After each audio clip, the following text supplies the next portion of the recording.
So, hello everyone, and welcome to our Master Your Occupational Therapy interview skills. My name's Natasha, and I'm delighted to be hosting this evening's session. Just before we get started, like I should say, your camera and microphone should be disabled, but there seems to be a glitch. So if I can just ask everyone to ensure throughout the talk, cameras and microphones are off. It is just for safeguarding purposes there, so we are going to be circulating this event afterwards. Like I say, it is recording, and we will be adding it onto the applicant hub for everyone to view before their interview. So if you want to have a little bit of a recap, you absolutely can there. Like I say, if you can please keep cameras and microphones off, but you can still ask any questions via the chat bubble icon on your screen. So this evening we have a chat bubble icon, which is like two little chats, but we also have a Q&A section as well. So the Q&A just has Q&A, two little bubbles, and you can ask any questions in there as well. And like I say, this talk is being recorded. It is an open forum this evening.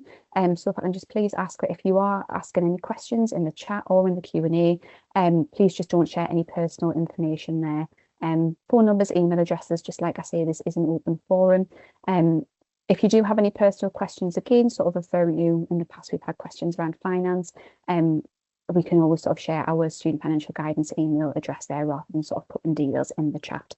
But like I say, please put any questions, anything in the Q&A or the chat throughout. And at the end, we will be picking those up tonight as well. I have run this event before, and we do tend to get a lot of similar questions. So it might be that we don't directly answer your question. It might be we reply to a similar question further up in the chat. Or it might be that Bryony is going to be discussing that in her talk there as well later on. So I'm joined today by Bryony Cooper, who is lecturer and admissions tutor for our occupational therapy course here at the University of Sunderland. So during tonight's session, Bryony will be looking at how we interview here at the University of Sunderland, and giving you some tips on what we look for, like I say, how we interview, also looking at personal statements as well and just how to prepare. I'm aware that people in this chat may have already applied to us and may have already had their interview scheduled, so we'll be seeing you on campus or online soon. Some people may still be in the process of writing their application, and they might still be working on their personal statement and things like that as well. So we will be covering tips like that. Like I say, please pop any questions, anything in the chat, and we will get that to the end. But for the moment, I'm going to pass over to Bryony. Bryony, over to you. Hello, welcome everybody. Lovely to, well, I can't see you all, but thank you for joining. I'm sure I can recognise some names that might have crossed my desk in terms of applications, but thank you so much for joining us this evening. Hopefully you'll find the session helpful, but let me know if you don't, and any constructive criticism is welcomed. Natasha's ran this event before. It's the first time that I've been involved, so let's see how it goes.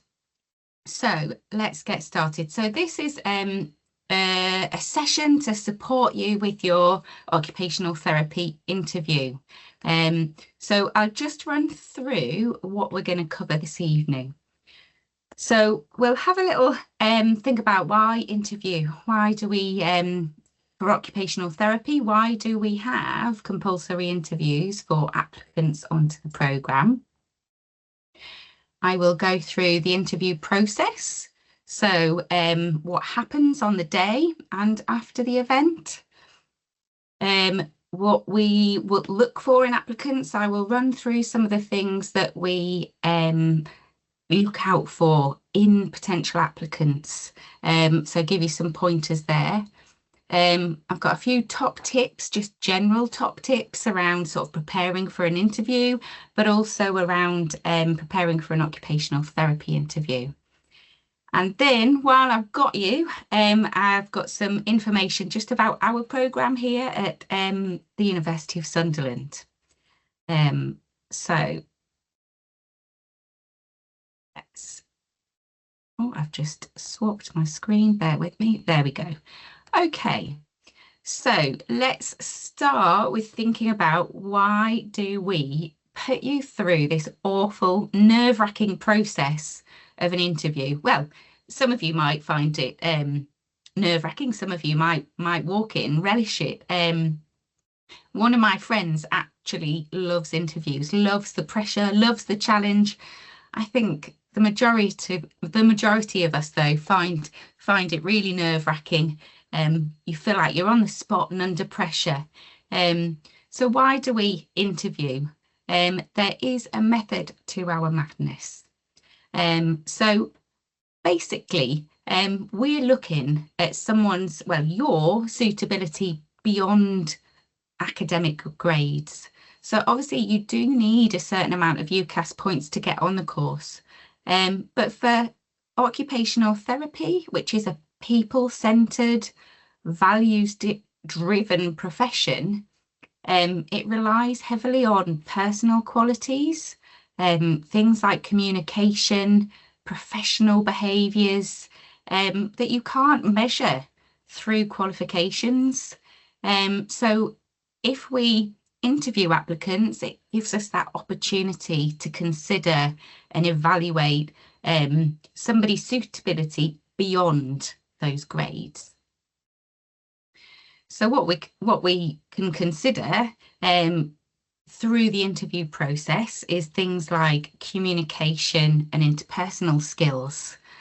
So as an occupational therapist, it's really important that you are able to build rapport. It's really important that you can listen actively and communicate with patients or service users, their families. You are required to communicate with other professionals and colleagues. So it's really important that through interview, we can really get to grips, get an insight into what your communication skills are like. It gives you the chance to demonstrate your communication skills. It also gives us a chance to consider your problem solving and your critical thinking skills. Again, as an occupational therapist, you'll be required to have skills around adapting, analysing and responding to really complex situations. So through interview, we'll be able to identify and consider how are you under pressure? What are your problem solving skills like if you're given a scenario to work through? And it's also an opportunity for you to come on site. If you're allocated an on-site interview, get a feel for the university. I often think like choosing your university is a bit like buying a house. I think you just get a feel some of the time. So it's really important if you can to come on site and get a feel for the university. And I know Sunderland University, I am biased, but I think it's got a lovely vibe, a really welcoming atmosphere. So it gives you the chance to get that feel and see what you think of our programme and our facilities. Okay. So what should you expect from the interview process? So we'll have a little think about location. Obviously, we offer on-site interview and online interview. We'll run through who might be there on the day and what will happen. So you can see here on the day, you will receive a programme overview, a little bit more detailed than I'll provide today. You will be asked to participate in an individual activity. There'll be a good old group task, and then there'll be an opportunity for you to ask questions. And again, this is really so that you can demonstrate to us how well you understand the occupational therapy role and expectations of the profession. So let's just delve a little bit deeper in terms of our on-site process, which is just a little bit different to the online. So what you should, if you're coming for an on-site interview, you really probably need to block out the full afternoon. You will be supported to a facility, an on-site area where we would deliver the interviews. There will be a bit of a welcome and introduction. Most likely you will be interviewed by myself, as I am the admissions tutor lead, and potentially one other colleague who will also be involved in interviews. Sometimes we involve practitioners from our I can't get my words out. We involve colleagues from practice, is what I mean to say. So sometimes occupational therapists who are working out in practice come and participate in the interviews as well. We also have people called PCPI, so patient, carer and public involvement workers who are employed by the university. And they are people with lived experience who we involve quite heavily in our programme. And they also may be involved in asking you some questions throughout the interview process. So you'll have a welcome and introduction. There'll be myself, other staff members. There will be a student ambassador. So people, again, who are employed by the university, but who are students at our university who will show you around. So you won't have to navigate independently. You will be supported around the campus and the PCPIs. You will be given a brief presentation, an overview of the programme, which talks about our facilities that we have, how the programme's structured, who's involved in the teaching team, and things like that. You will be given an individual task, and I know this can be daunting for a lot of people. The reason that we do the individual task again is to, give you a chance to shine so you can demonstrate your communication skills, so you can practice standing up in front of strangers and talking. These are the skills that you'll need to develop to be an occupational therapist, around confidence in speaking, communicating. So it really gives you a chance to push yourselves out of your comfort zone and practice that. The individual task is you have to pick a attribute, a personal attribute that you think is important and that links to occupational therapy, and you get no more than 1 minute to present your attribute through your poster. So it may sound daunting, but actually you might be surprised. The minute will go like that. Everybody's in the same boat and doing the same thing, and it's quite a supportive vibe. And we're really just, as I say, looking to see how you respond to communicating and what your insight into your chosen personal attribute is in relation to occupational therapy. You will also be supported with a group activity. So that might change. There's no set sort of group activity that you'll be supported to do. But again, what we're looking for is how you interact, your problem solving skills, and it's a values-based interview sort of style activity where you can really demonstrate some of those skills that we're looking for as a future occupational therapist. As I've said, it's a values-based interview. So we're really focused on, beyond the academic grades, you as a person, what your values are and how they'll link to occupational therapy. And then we have time at the end for question and answer, where you can ask anything that might have cropped up throughout the process that you've got a question about. Some people ask about placements, about the programme structure, things like that, accommodation sometimes. But yeah, you'll get a chance to ask some questions and get answers. So that's an overview of what you might expect if you were coming on site. In terms of online, very similar, but you are online. So you will get a Teams link provided in advance. And you're all familiar with that. You're all here today, so that's brilliant. Again, you will receive a brief presentation and overview of the programme.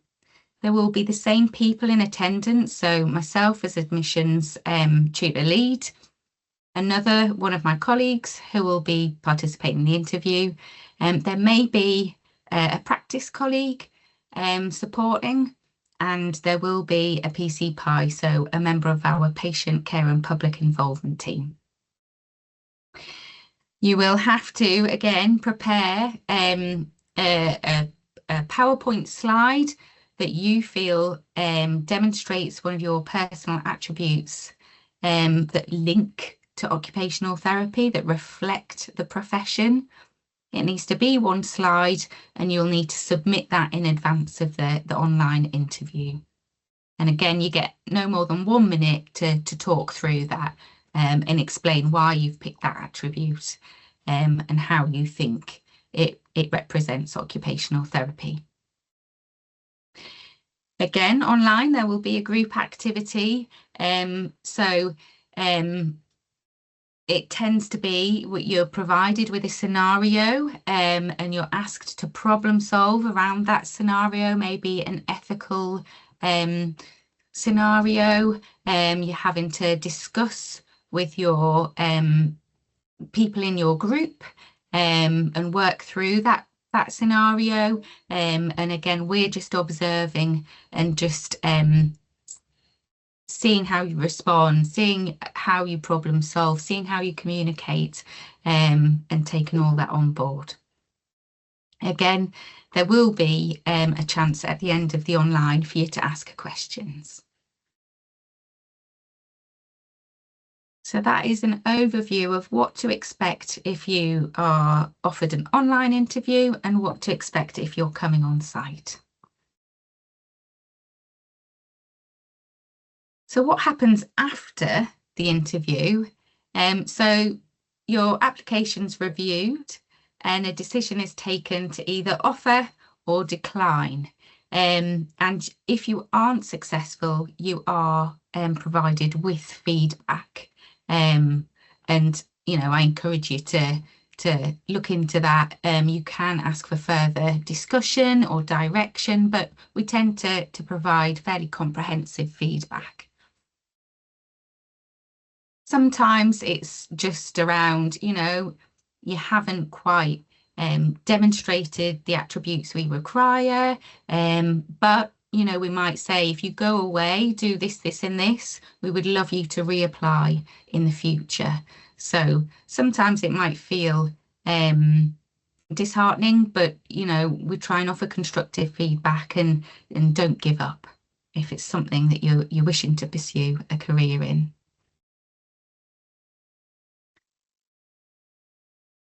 So I'm just going to run through some general tips around preparing for either on-site or online interview.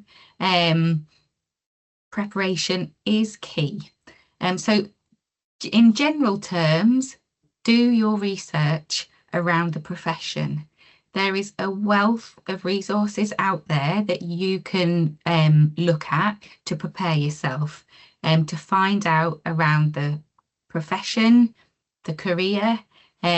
So I would signpost you to ARCOT, which is the Royal College of Occupational Therapy.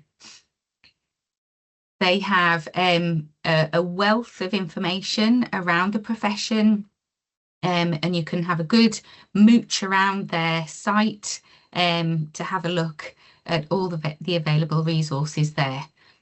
Have a look on the NHS websites.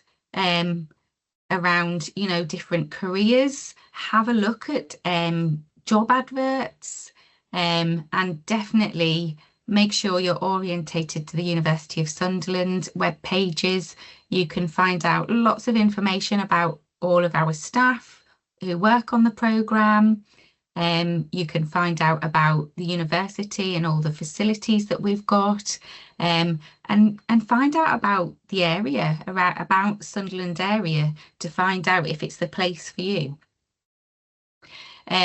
We also do have an Instagram page, and there's the details of that at the end of this session. So you can have a look at our Instagram page and get a feel for what we get up to on the programme.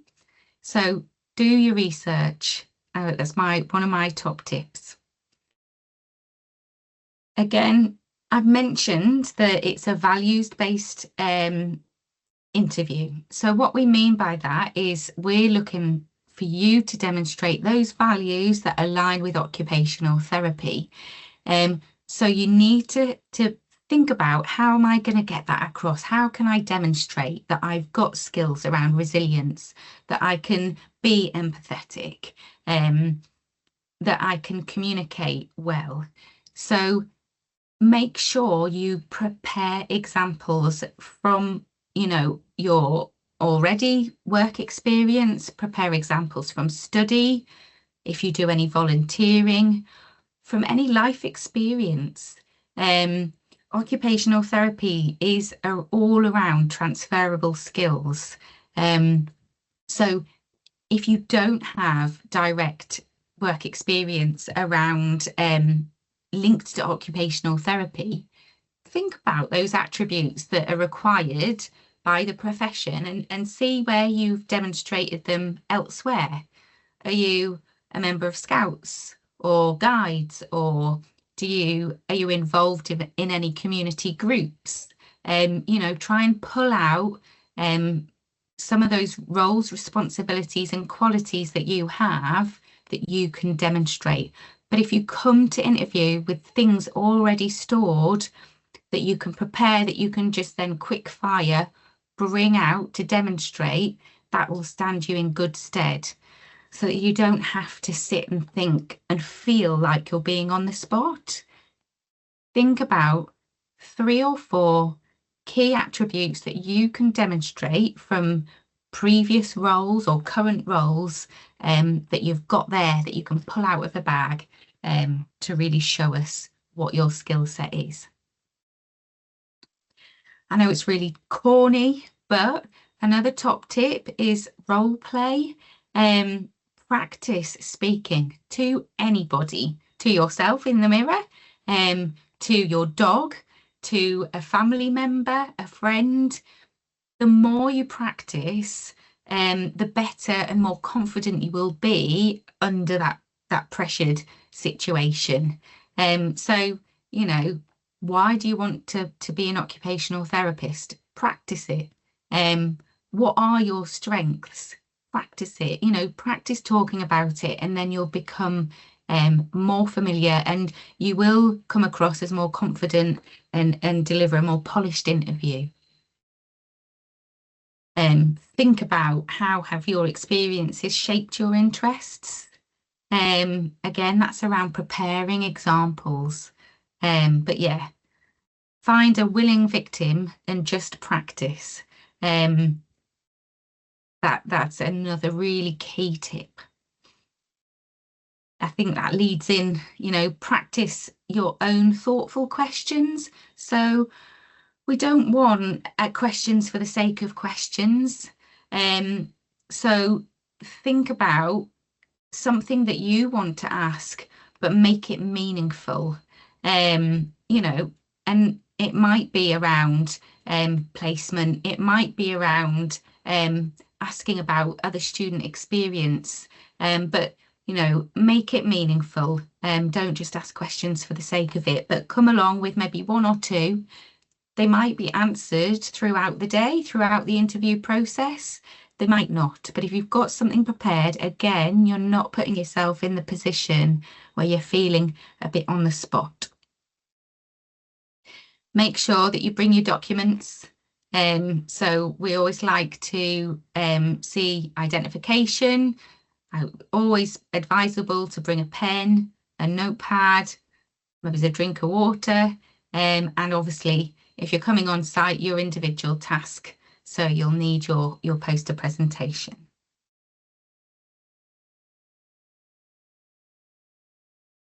We're just going to drill down a little bit more and be a bit specific around online and on-site tips. So just in terms of online, make sure you check your technology in advance. Make sure you've got decent internet connection and that you're in a location where you know that you'll get good internet connection. We've had a couple of instances where connectivity's not been great and we haven't been able to see people's faces because the camera wouldn't work, or the sound's been really, really awful. There's been lots of background noise. It doesn't do well for the online scenario if you're going to get connectivity issues. So again, it's just about practicing, preparing, and making sure you've done those checks beforehand. Bryony, I was just going to jump in, sorry, and say if anyone is having issues with like connectivity and stuff, we can always set up like a little pre-meeting beforehand. We've done it with a couple of applicants before where if you are worried, this is your first online interview, you know, we can set up a little 5-minute, yeah, I can see you, I can hear you, don't change anything, everything seems to be working fine. And what Bryony was saying as well about, you know, we try if someone does join and cameras and microphones aren't working, our team, like the interview team, we try and ring people and try to troubleshoot as best we can why cameras, why microphones aren't working. I will say we aren't IT, so it's just my limited knowledge of how to get a microphone working on a laptop, whether it be an Apple MacBook or what have you. But yeah, we do always have that as an option if anyone is particularly worried. We can set up like a little pre-meet to be like, yeah, everything seems to be working in order. If anyone is particularly anxious, sorry for putting in Bryony. No, thank you. Yeah, good shout there, Natasha. Yeah, and again, it's just down to a bit like role play practice, you know, just take those 5 minutes just to run through, have a dry run, and then you know that you're sorted, and that's going to help with any nerves on the day. And you know that you're, you know, planning for every eventuality if you have a run through. And then there are times where, you know, things are just out of our hands, but we will problem solve together and get it sorted. In terms of online or on site, I mean, I think since COVID, we all are fairly comfortable with online meetings, or, you know, situations, possibly not interviews, but just some top tips there around, you know, all those interpersonal skills are still really important. So make sure you are looking at the camera and not at the screen so that you can support good eye contact. Body language, make sure you're sitting up straight. Make sure that you use natural hand gestures, you're not too distracting, too animated. Think about your tone and your pace of speaking. So speak clearly and at a reasonable pace. I know it can be hard in group scenarios to avoid talking over somebody. Again, you know, it's about being respectful of letting other people speak, and just pausing to make sure that we're not butting in. I think it's harder online to pick up on those non-verbal interactions around who's going to speak when, and things like that. So just we are mindful of that when we're interviewing, when it's an online situation, but just to, again, for you to be mindful and make sure that you're smiling and that you're still demonstrating active listening skills, and yeah, you almost have to try a little bit harder with your eye contact and your non-verbals. definitely be punctual. So as you would for on-site, make sure that you're ready, waiting, a few minutes beforehand, so that you can be called in to the meeting at the appropriate time. Make sure that you've got a quiet and uncluttered background. We are, again, fairly relaxed in terms of, random cats appearing across the screen or, delivery drivers knocking on the door. But just do your best to try and minimise any disruption for your sakes, so that you can keep yourself engaged and concentrated. From that perspective. I've already mentioned about eye contact in your body language, and speaking clearly, making sure that you do stay engaged. We don't want to see people just gazing up or looking down.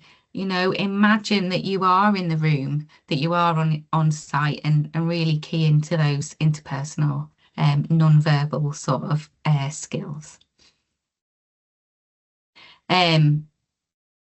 Set up your space and accessories, so make sure you've got a drink to hand, you've got your notepad set up, you've got your glasses if you need them. So make sure that you've got everything to hand that you might be. And a glass of water can always help if you're feeling a little bit nervous or you've got a dry mouth. Think about your lighting,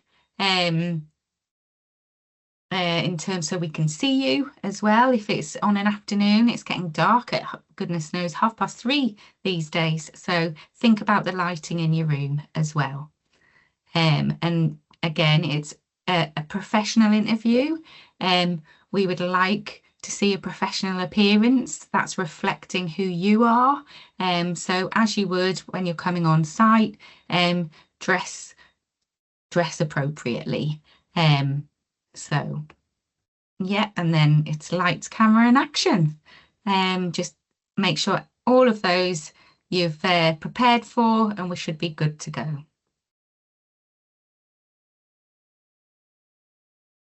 Some tips in terms of your on-site interview. Familiarise yourself with the location and plan your parking. We do have parking on site where you can pay by an app. It can get busy on interview days. If you know that things like parking and finding a parking space stresses you out, plan in advance, have a dry run, come on site and familiarise yourself with the layout and where you need to go.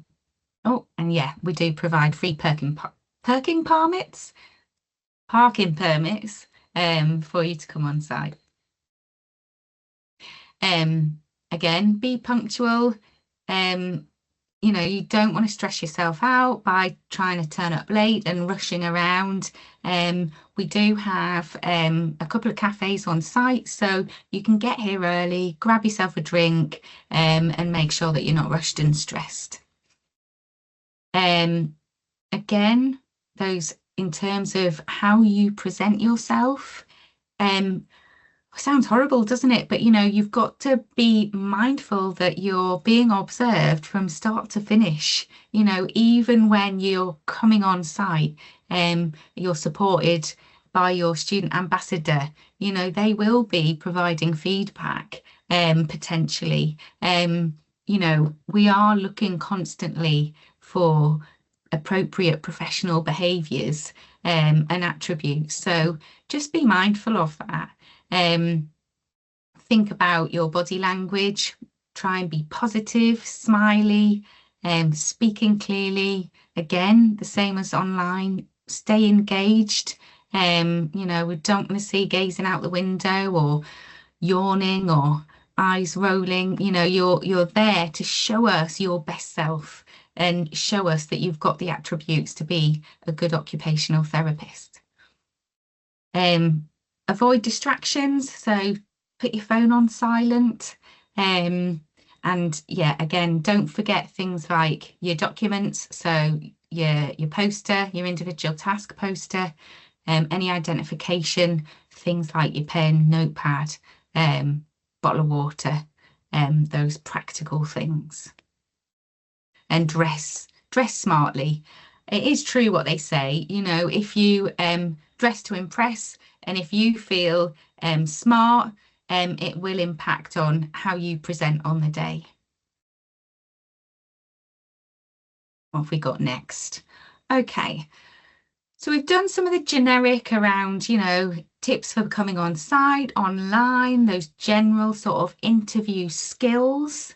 We're gonna have a think now about actually what are we looking for in terms of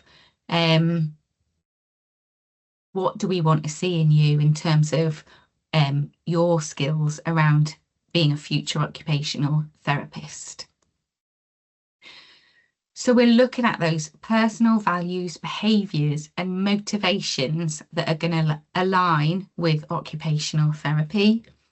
And as I've already said, that's around your communication skills. We work with people from birth to death with a wide range of communication skills, challenges, languages. So it's something that you really, really need to demonstrate strong communication skills. So we want to see that you can talk clearly, evidence that you can be compassionate, and that you've got an element of confidence when speaking and listening. So that's why we put you through the torture, it might be torture for some people, of standing up in front of a group of people. We know it's nerve-wracking, but it really gives you the chance to try to practice those skills around communicating.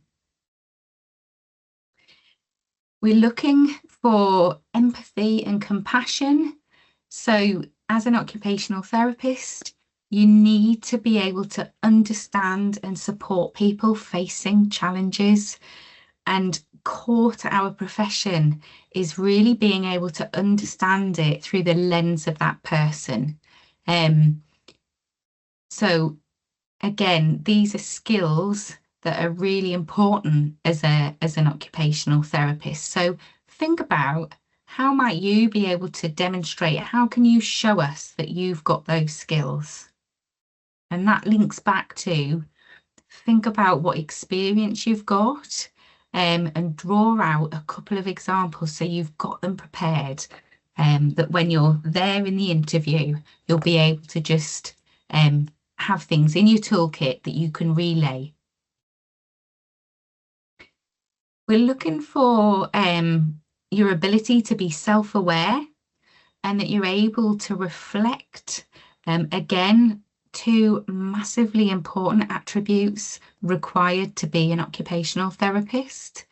You need to demonstrate an awareness of your strengths, but be open and honest around where you've got room for improvement. You're coming into this will be the start of your journey, hopefully, as an occupational therapist. We're not looking for the perfect package. Our job is to support you through the programme, to give you that skill set to go out there and flourish. You need to show us what you've got to start that journey. What are your strengths and how can they link to those attributes that you are required to have as an occupational therapist? And to reflect on your experiences and link those experiences to those attributes. If you know about occupational therapy and you know your stuff and you've done your research, you'll know about the importance of reflection to our profession. So I'll leave that there, and you may wish to go and have a little delve deeper into that. We're looking at your skills in teamwork. So can you work? You've got the opportunity for the individual task to show us how you shine on an individual level. But we're also looking to see, how do you work in a group? What are your skills in collaboration? And how do you contribute within that group? You know, are you able to, look out for others and support people who aren't speaking to maybe encourage them to participate? Or are you not self-aware and you're just too eager to show and talk about your own skills? We want to see you working as a team. And that's the purpose of doing that team activity. Also, throughout your group activity is an opportunity for you to show us about your problem-solving ability. So we're interested to see, can you think creatively? What are your skills around practical solutions? Our job is around supporting people to overcome barriers, challenges that they're facing in their day-to-day lives as a result of illness, injury, or disability. And again, a large part of our role, we're lucky to be able to be those problem solvers, to really, our skill set is around thinking creatively. So try and show us in your interview that you can do those things.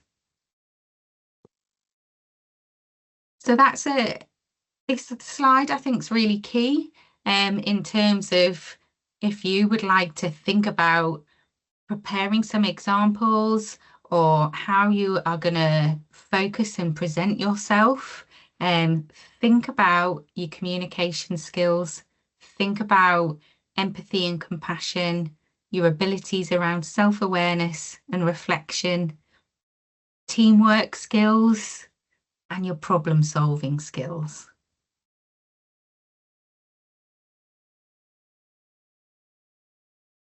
Got more. We're really looking for quite a lot of things here.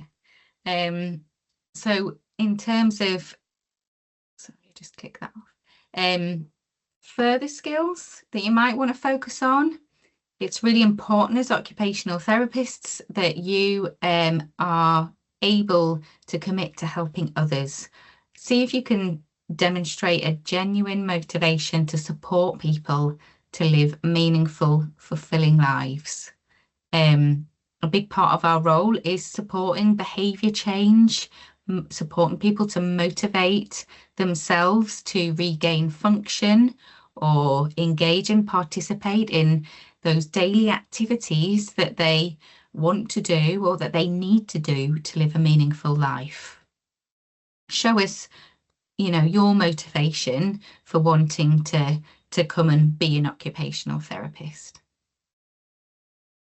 Resilience is also something that's really important. As I've said, we deal with people. People are complex. People who have been through some really challenging life experiences. So you need to demonstrate skills around resilience and how you can maintain your professionalism throughout. So have you experienced something in your life where you can showcase skills around being resilient? Have you supported somebody else on their journey in terms of resilience? It's really important that you understand the profession and our core values around respect, dignity, inclusion, and person-centered practice. So do your research and think about those values. Make sure you understand them and what they mean, and think about how you can show us that your values align with those values of occupational therapy.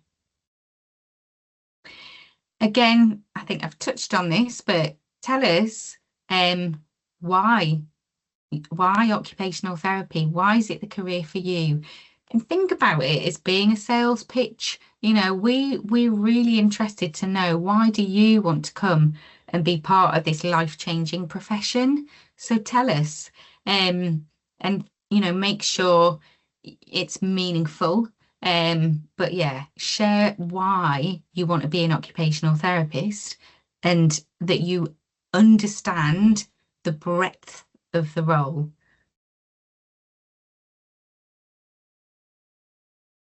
Okay, It's very strange just talking and talking. I hope everyone's still awake. I'm not used to this format in terms of, you know, a huge positive of our program that it's really interactive and really practical, and very two-way interactive session. So this is very alien to me to just keep talking at you. So apologies if it's a bit dry.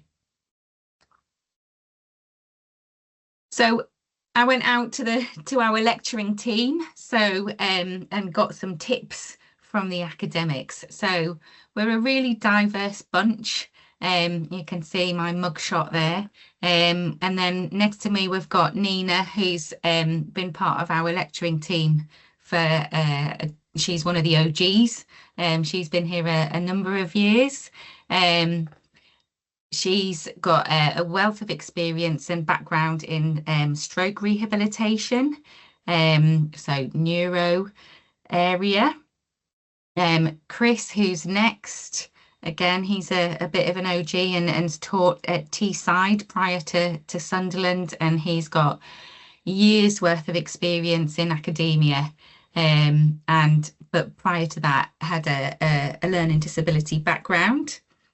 We've got Eddie at the top, who's from Hong Kong. He joined at the same time as me about 2 years ago, I think. Is it 2 years ago? It feels like just yesterday that I joined, but I think it might be about 2 years. Eddie also has experience in neurology and stroke rehab, and he brings a wealth of experience from a different country, so learning around you know, practice overseas, which is brilliant.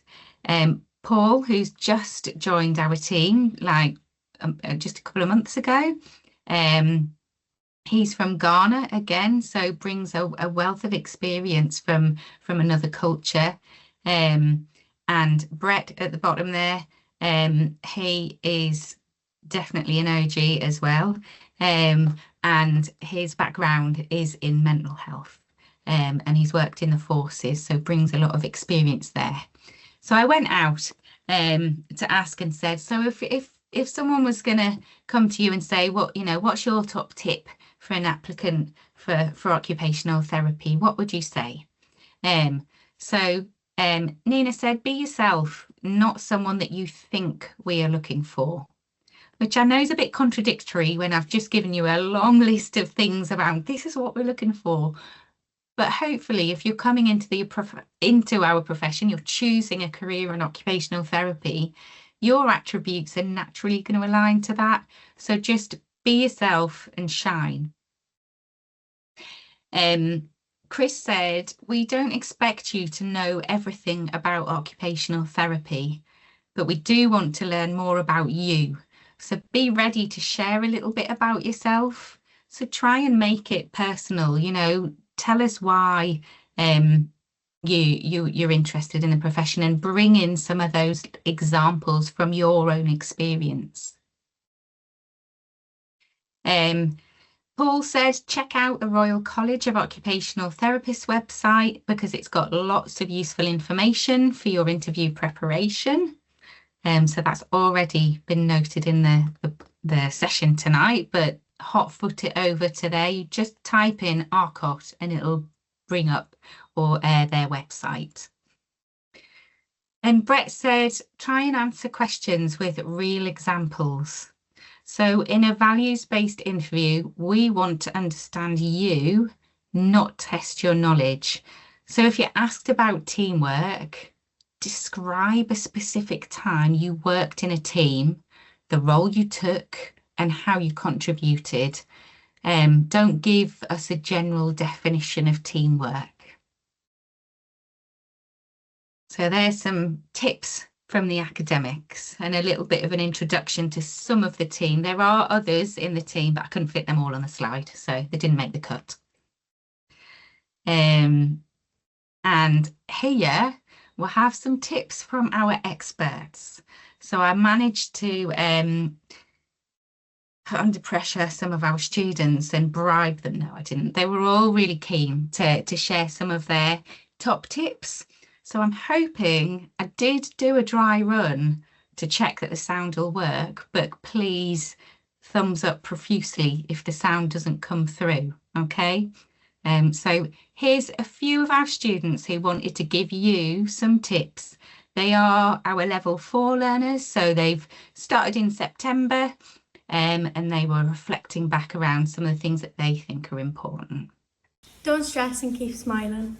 Practice questions beforehand that you think will come up. Be curious and ask as many questions about the course as you can. Be confident. Don't be shy to participate in the group activities. Everyone's as shy as you are. Make sure you understand what you're applying for and ask questions. Be your authentic self. We've got 40 on our current cohort at the minute, and I managed to collar some of those after a session recently to get them to give you some top tips. So hopefully you found those useful. So I'm just going to spend the next sort of few minutes, how are we for time, Natasha, just going into a little bit around studying at the University of Sunderland. Have we got time for that? Yeah, we've still got about 35 minutes left. Right, lots of time. Loads of time. Okie doke. So why would you come and study at the University of Sunderland? What makes us different? So we deliver an accelerated programme, which is, to my knowledge, when I last checked, the only place in the UK which offers an undergraduate accelerated degree in occupational therapy. There are other accelerated options, but they are postgraduate. So I think the University of Brighton, Coventry, they do postgraduate accelerated, but not undergraduate. So that's really good for some learners because you've got 2 years of student fees, you've got less holidays. So if you're a type of learner that quite likes a fast-paced, you might have already been in employment previously and not up for having, 8 weeks summer break. You might just be wanting to get out there and work quicker and get an income and really, go out and flourish as an occupational therapist quicker. So yeah, we offer that 2-year programme. It's exactly the same content you would get from a 3-year programme, but we've whipped out some of the holidays, so you get shorter annual leave. No, leave period. I get annual leave, you just get leave. So you would study for. Oh, some messages are popping up delayed. Sorry, I was distracted there. 4 30 credit modules a year, and again, I think it's quite unique. We do 1 module at a time, which we've had massive positive feedback over, because you just have to, although it's quite intense, you're only having to focus on 1 topic at a time, 1 assessment at a time. So unlike previously, you might have 2 modules running alongside 2 assessments you've got to be planning and preparing for and digesting that information. So although it might be over a longer period, you've got that mix of information, whereas now you're just doing 1 module over a 6-week period with 1 assessment at the end before starting your next module of learning. As I said, same programme content, less breaks in learning. Do have a bit of an example timeline.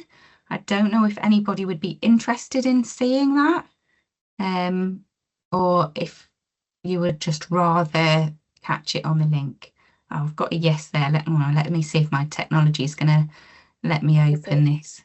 It might not, you might have to open it in a different window. Share the screen. If not, we can always send it out post. That's absolutely fine. Well, this is testing me technology skills. Here we go. Can we see this? Bear with me, my laptop's acting up today.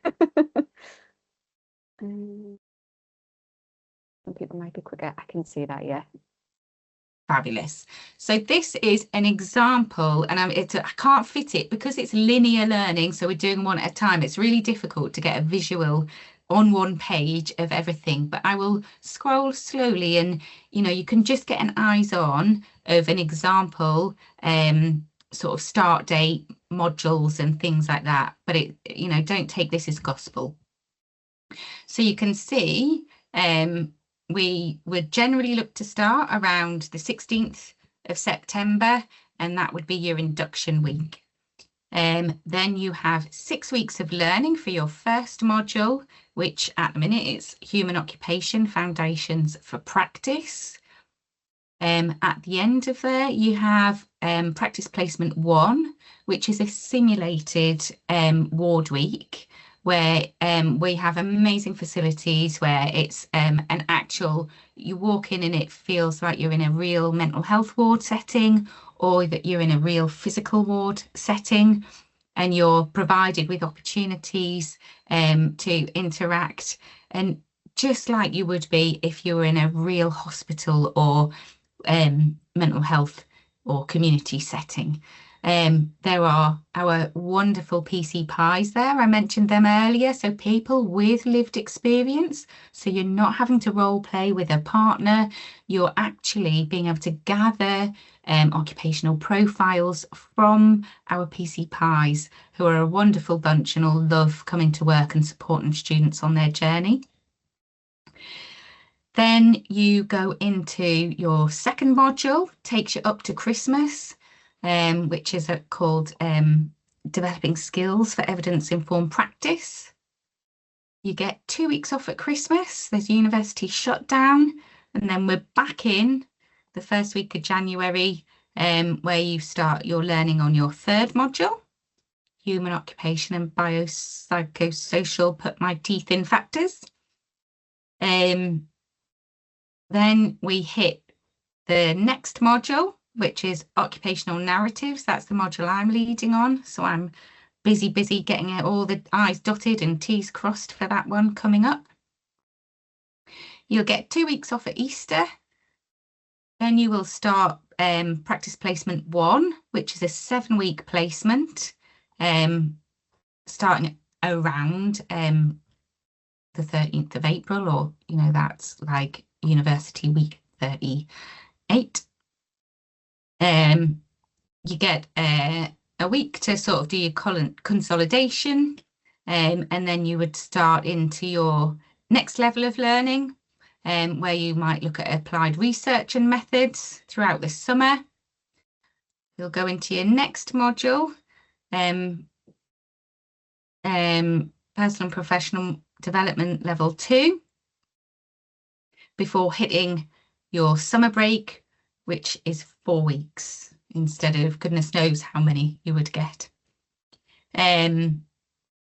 Then you would come back right at the end of August, beginning of September, to continue with your 211 module.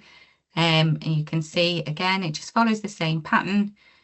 As you progress, your module weeks reduce, and that's in line with something which you might be familiar with, the term scaffolding learning within education, where your academic teaching and support reduces as your competence and skill level increases as you progress through the programme. And then it takes you right the way through. Again, you've got placement 2 starting in the following November of your learning, and you need to negotiate your Christmas leave with your placement area, with your placement allocation. And then you come back in February, which starts as your level 6 learning. And you can see again, you get your break over Easter, and it takes you right through to the following end of August. So you get 12 weeks in total, and your bank holidays. Let's go back to me presentation. I can't say any questions, can I? Because it's save your questions, and I was going to say you gather can them pop at the end. questions in. You can pop questions in throughout. That's absolutely fine. If there You is can't see anything them that- though. No, I can read them out to you though. Yes. So if there's anything, like I say, that Bryony's talking about that you want to ask a question for, again, please put them in the chat, pop them in the Q&A, and we can get back and sort of direct them to Bryony. Just, yeah, when you're sharing your screen, you can't see sort of the full chat open. So No, that's what I meant. Yeah, so I need a nudge. I'm not ignoring you all. It's just that they don't pop up. Where did we get up to? Right. Yeah. Here is an example of a weekly timetable. And again, it's an example. I know for the next cohort, we're probably looking to have our learning on a Monday, Wednesday and Thursday. But what you can take from this is that you would be expected to be on site for your learning 3 days a week. Your first session starts at 10 and you would end no later than 4. So it tends to be 5 hours of learning across 3 days on site. Just gives you a bit of a visual. Shameless plug, we are a top 30 university. And I do, I shouldn't say shameless plug, I'm really, really proud to work for Sunderland University. I came from working in practice in Sunderland City Council for 22 many years. And the reason I came here is because I came to support with some assessments and I walked on site and I just thought, this is lovely. I've lived in the area for many, many years, but never really been on campus at Sunderland. And it is just a lovely feel. And I remember going in to help for those assessments and I thought, I want to come and work there one day. That would be a dream. And then randomly, here I am. But it is a fantastic university, and especially the occupational therapy programme, of course. As I said, we do have an Instagram page, so if you want to follow us at Sunderland Uni OT, you'll get a flavour, scroll back through, you'll be able to see what we do on the programme. We try and make our learning as practical as possible. Occupational therapy is about occupations, supporting people to do the things that they want and need to do through meaningful occupation. So we try and thread that through. So we will, support you to get up on our climbing wall facility to learn about bones and muscles, and what bones and muscles were you using when you were doing that activity. Lots of practical things, pumpkin carving at Halloween, to think about your gross motor skills and again, what senses were you using? What did it feel like to participate in that activity? So we do try and weave in as much practical sessions as we can into our, theory all around the profession. I know I was going to mention a little bit about top tips for personal statements, and they have changed that this year around how you do your personal statement. But in terms of what happens to your personal statement when you've written it, it comes across into my admissions inbox, and I get to read that on my screen in a big block of sentence. I know it can be hard if you're applying for more than one course that might be different. I'm interested in your personal statement to find out, why do you want to pick occupational therapy? What personal attributes and values do you demonstrate? Can you show me with examples in your personal statement that align with our profession? And what relative work experience do you have, or life experience that you can bring in again to support that you're, that you understand occupational therapy? You can demonstrate some of those skills that are required. And that's it. I've got a dry mouth from talking. I'm not used to it. You grab yourself a drink, because you have been chatting for a long time, which is great. You've provided a lot of information about the course.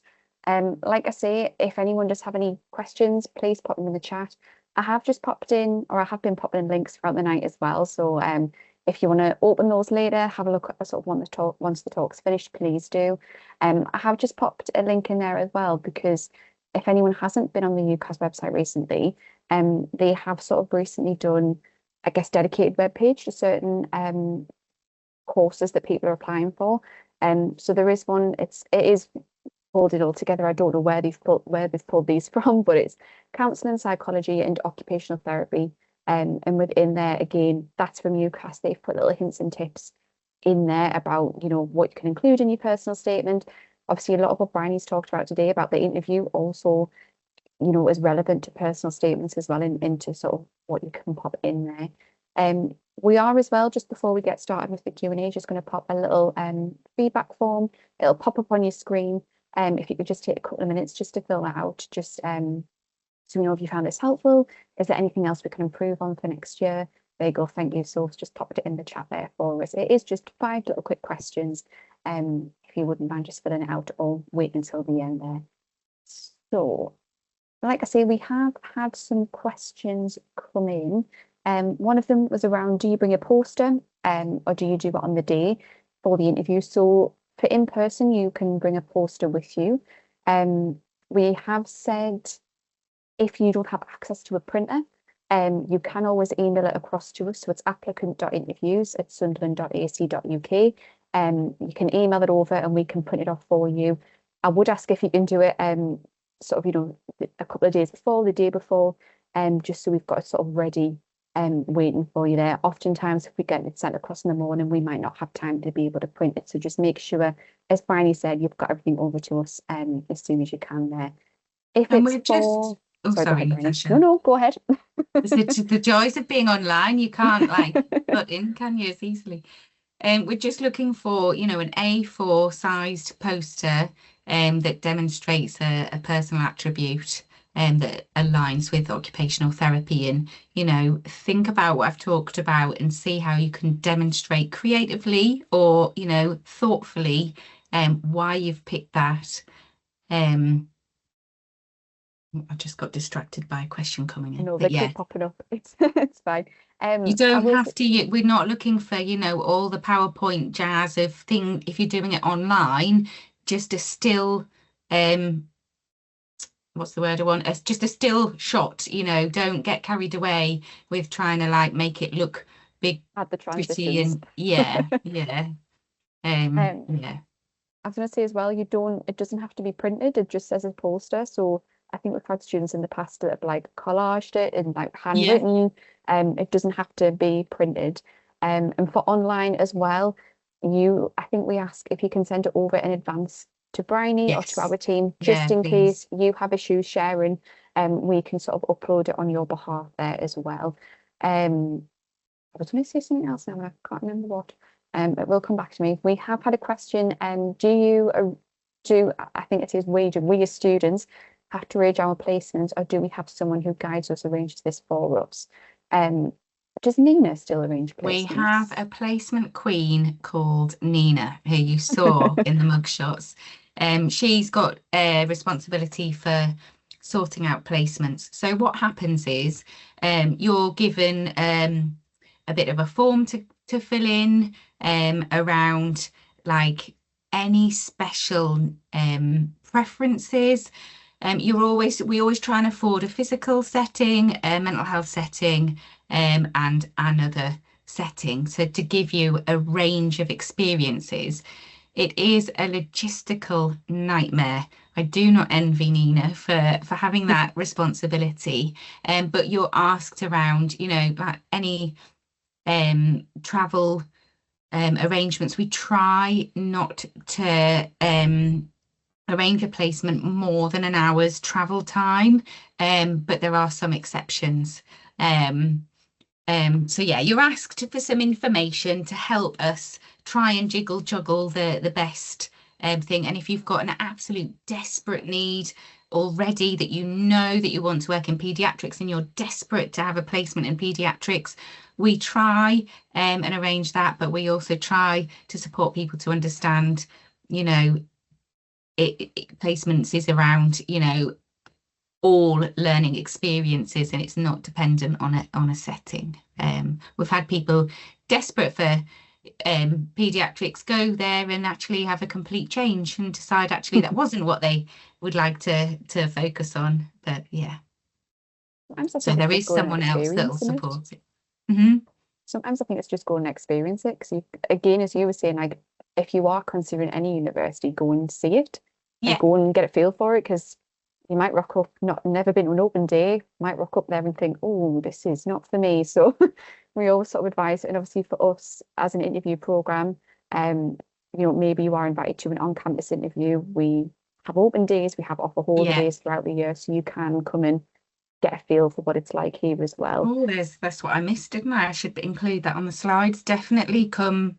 There's another top tip. Look out for the open days and come and meet the team.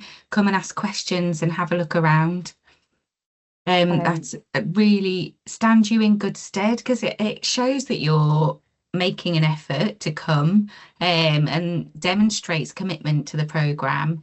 And it is just nice to say hi and, have a chat. We can answer any informal questions, and it gives you that opportunity to get the feel for the campus and the programme and the teaching staff. Great, thanks, Bryony. So we had a question as well about when we start offering interviews. That can vary, I guess, just based on you and your application. What would usually tend to happen is obviously you would apply, your personal statement would get sent to Bryony to look at. If Bryony's happy, she would then say, yep, happy, inviting for interview. You would then get flagged with my team. So myself or a colleague would then send you an email with, this is your interview date, this is your interview time, this is the location. And we would ask you to RSVP yes or no, just so we know that you are going to be attending the interview. If you haven't, we always ring just to say, hiya, is that day not suitable?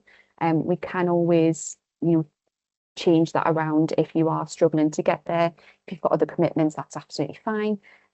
We do try to offer anyone that is living outside of the region online. Just to understand, it's a little bit more difficult for you to get here. If you do live outside of the region though, and you desperately want to come on campus, that's absolutely fine. Let us know, and we can get that allocated as well for you there. We have, just off the back of that, I feel like I've seen another question related to timings, as to how long you should wait to hear back regarding an interview. I would say roughly 7-10 working days. Yeah. It never usually takes, we say like 7-10 working days, but normally I get back to the office and you're like, I'm doing them now. I'm like, okay. It tends to be, quite quick with them. Yeah, and just and in terms, sorry, go ahead. I was just going to say, we do, I mean, obviously there's an administrative process where we've got to enter feedback onto a system and then the computer has to do, pass across to a different team. But we are really aware, that people would appreciate that, and, knowing as soon as possible. So we upload it immediately, and then it's got to go through the other channels. Yeah, we like to try and not keep you waiting Yes, too long because it's not very nice to sort of sit there thinking, oh, I hate it. I find that really hard in interviews not to give people a clue. Like I'm really you've done bad, okay. I'm like trying to can they read my Please don't mind that I know worry. they've done really well? Yeah. I've I done know that it's before with student agonising. ambassadors. But yeah, and what I was going to say as well, sorry, was in terms of when we interview, we're actually starting our interviews in a couple of weeks in December. And we Yes. tend to run them, I would say they tend to wrap up in March. Yes. We have a few running in April, but it's just for any last minute people that have came in there. Sorry, I'm just flicking between Q&A and there. So another question that came in, Bryony, I don't know if you would be able to answer, is roughly how many males are in the cohort? How many males? Yeah, don't know if you Yeah, would know if there's a well, generic I can go split. off this it does vary depending, like we see sort of ups and downs, but in I'm just thinking this cohort, we have four out of 40, so that's 10%. I would say it does tend to vary Yeah. year And to then year. in the other cohort, we've got we've got 3, but there's 27 in that cohort. So Yeah. And I I think, feel like we're seeing an increase in male applicants, which is good. And ironically, our teaching team is we do have a new member of staff joining the team, but oh, prior to that, we were totally outnumbered, Nina and I, which is really, really unusual because there's Chris, Brett, Eddie, Paul, and Christopher, our amazing technician, all on the team. So yeah. just I will say I do support with other health courses, and even on some of those health courses, it's a higher percentage of females to say males, but Hmm. it just varies year on year. We have had another question around cohorts. Yeah. Have you had many Irish applicants? Yes, we have. And that's another area where I feel like we're seeing an increase Yeah. in applicants, which is wonderful. Obviously, it's a short hop across the ocean to come to Sunderland. But yeah, and we're doing a lot of work with Ireland around some of the schools and colleges over there to sort of promote, or trying to anyway. I know obviously there's incentives in terms of if you are Irish, because we offer the accelerated program, which is good in terms of your particular study fees. But yeah, And I was yeah. going to say, it does mean as well, like, as you say, like, if you're moving over for your accommodation, you're not going to be paying for another year. One of our student ambassadors as well, I think she's left now, Ola. Yeah. But Ola was an accelerated student. I think I first met her before she even came here. But she was from Ireland and she was lovely. But we have sort of seen a lot more Irish students Hmm. come through. Um, on the back of that There's as well, five on this cohort. yeah, it's not just occupational therapy though. I think it's across the board now that we Mhm. are tend to get a lot more Irish students, which is great.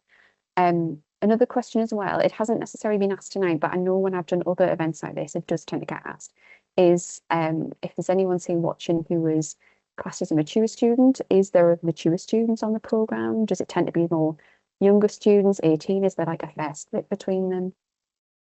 There's a real mix, which is actually really, really lovely. We've got people who've come straight from A levels at college, and we've got people that have had long careers, had a change of heart, and are, I don't want to be rude and badge what I would think would be mature, but they're mature. I'm going to Um, say mature is classed as over 21, which I is know. baffling, but there you go. So yeah, people with grandkids, and we've got people straight out of college, and it's lovely because everybody's got something to bring, and that's what we support within the program as well. Everybody's got something to bring to the table of value, and we support and listen and share that. So it makes for a really nice mix. That is great. I was going to say it is like I've gone in the room and it is a total mix and sort of giving Hmm. you different types of students. Yeah. And so another question around placements is when on Mhm. placements, do you get to choose which area you'll be working in? And will our placements be with fellow classmates or are we all split up?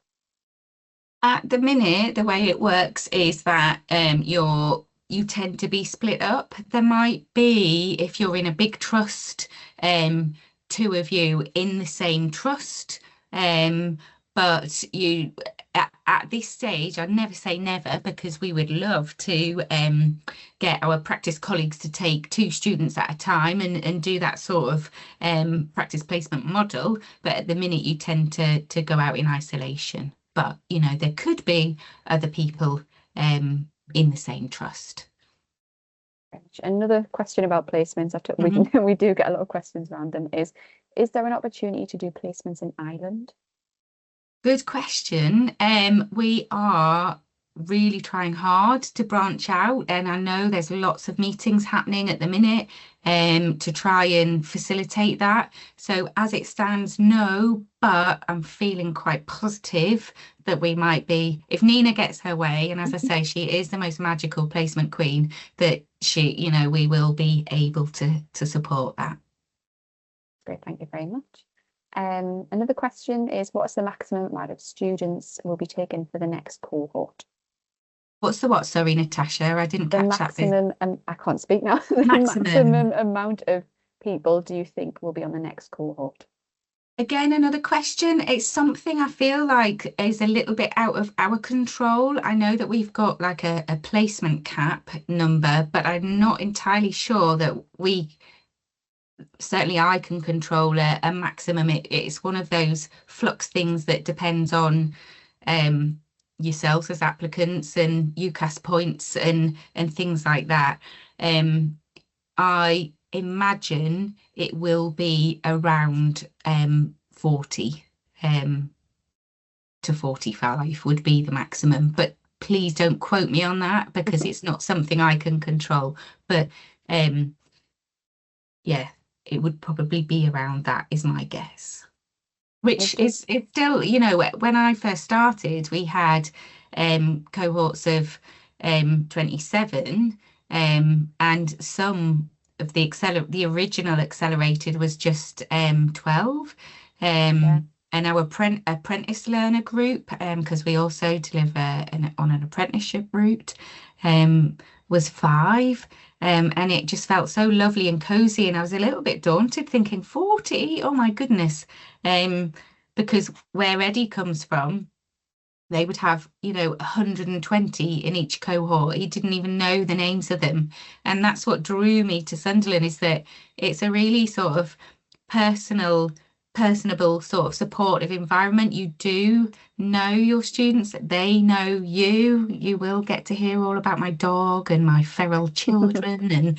And so I loved that. And I thought, oh, 40 feels a bit big, but actually it's still fab. We still, you know, you still get to, and we sometimes split into 2 smaller groups of 20 and lots of other group work. So I will say the occupational therapy team are lovely at the university, like they're so friendly. I just like, yeah, you're all really, really lovely. And I feel like all of like this, we try as well when we come, like when we get you guys to interview, we try and make it as relaxed and friendly as possible. And you know, a lot of people when they come out the majority of people when they come out will go, oh, that wasn't as bad, and oh, they were lovely. We want you to do well. We want you to do your best. So yeah. Yeah, I'm always like, if you come for an interview, if it's me there, you know, as Bryony said, I'll always try and get an ambassador with me if I can, that's studying occupational therapy or something different, something similar, so they can ask any questions. But like, please chat to one another. Like, you maybe go to other interviews where they just say, you know, just sit there. Please don't like chat to one another, ask each other questions. I will say when I'm sat with occupational therapy students as well, they do, like, you guys do tend to sit and chat to each other, and you know, it's, oh, I hope I see you in September. It is a really lovely like group of not just students but staff as well. We are running towards the end of the event, so if anyone does have any final questions, please pop them in the chat there. We have had a couple more just pop in. I'm not sure if this is around sort of when you're a student, but I think Bryony has answered it earlier. So what is the earliest time you would be expected to be in university? And so going on this, you said roughly 10 o'clock? Yeah, that's when the first session starts. We sometimes might put optional bolt-ons on if there's like recently we did so we had someone come from our library services to do a study skills session, and that was like 9 till 10 online, but it's been rare. It might be you're invited to come for a tutorial if that's something you like, you've got an assessment and you need to come and discuss it. That might be before 9, but that would be you know, pre-agreed, but your standard sort of teaching is scheduled to be from 10 on site until 4. Thank you very much. And then the last question that has just come in. Someone has said that they work for pediatric occupational therapy. Would they be allowed to do a placement where they work? Or would that, I guess, be like a conflict of interest? Probably a conflict of interest. It's not actually, that's a good question. It's not something I've come across, but it, as I say, Nina leads on placement. If you like, if Natasha can see who's asked that question, I can escalate that, find out from Nina and get back to you. My initial reaction is that we would, there may be a conflict of interest and that we would look to support you to get a wide range of other experiences. But without knowing the full details, I wouldn't know. Just grab in the personal information. Oh.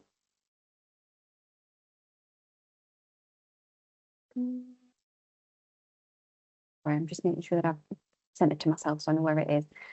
So that is the end of the evening tonight. Thank you. I must apologise. It's felt very, very strange just talking at you. You know, I'm used to in-person, on-site, interactive sessions where, you know, if this was a teaching session, we'd be like, right, you know, what's the best bits of an interview? What's the worst bits? Let's talk about that. Let's problem solve together. And what tips would you give each other? We might do a bit of role play, you know, we might get the PC Pies on site to do a bit of practicing. So it's been very difficult just talking at you, and it's not our style of delivering information. So thank you if you've stayed till the end for bearing with. Well, that was great. Thank you, Bryony. I think, like I say, it's just because we're recording tonight, so we can sort of circulate it out. Oh no. But no. But thank you very much, Bryony, again for your time this evening. Like I say, this is going to be recorded, and we'll circulate it out possibly towards the end of the week, just once we get it edited and added online there. It will also be added into the applicant hub. So I don't think I've mentioned this, but when you are a applicant to the university, you'll be sent information to the applicant hub, which has information of what Bryony's covered today, around how to prepare, what to bring with you, that sort of thing. But I'll also add the video at the very, very top. So if you want to go back and review it, before your interview scheduled, you can do that. I also try and put chapters in, so if you only want to read a certain bit about this part of the interview, you can just sort of click there and go and find it straight away. But yeah, like I say, that is everything that we have time for this evening. I think we have posted just a couple of links in the chat there as well. Our next open day is the 18th of February, so I believe Soph's popped a link in there. This is after the UCAS deadline, which I haven't mentioned, but it's the 14th of January for anyone that still hasn't submitted their application yet. So it is slightly afterwards, but if anyone does have any final bits that they want to ask any people that are applying for the next intake, we've got loads of interviews sort of up until, well, February, running June, August, September, November, so a lot more open days to come. If you are successful at interview as well, we will also invite you to the offer holder day, which will be taking place in March.